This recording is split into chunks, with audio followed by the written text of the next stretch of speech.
Quedou claro, usuarios e deportistas non comparten a decisión de Supera de pechar o complexo deportivo Rías do Sur.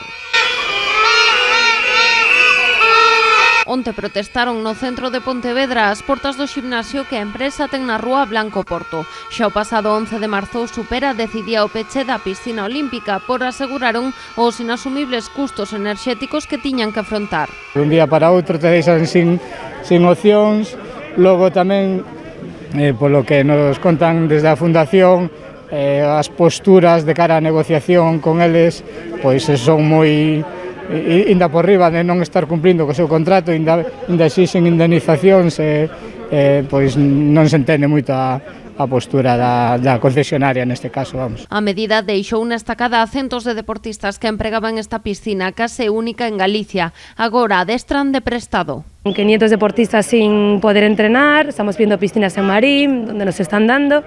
Y bueno, venimos a reivindicar un poquito que la mala gestión de Supera, que es quien nos deja fuera de todo esto. Y vamos a seguir manifestándonos todo lo que podamos hasta que la piscina olímpica se abra. A partir de mañá, a decisión de peche extenderase a toda a instalación que Supera xestiona en Pontemuiños. Aseguran que a pandemia e os custos enerxéticos provocaron perdas totalmente inasumibles.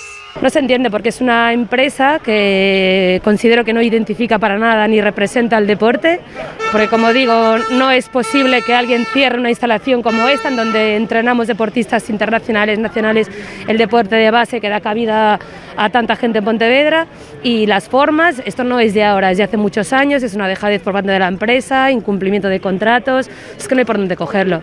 Entonces tienen que dejarnos ya irse y dejarnos trabajar. Seguirán loitando para que o complexo deportivo recupere a súa actividade.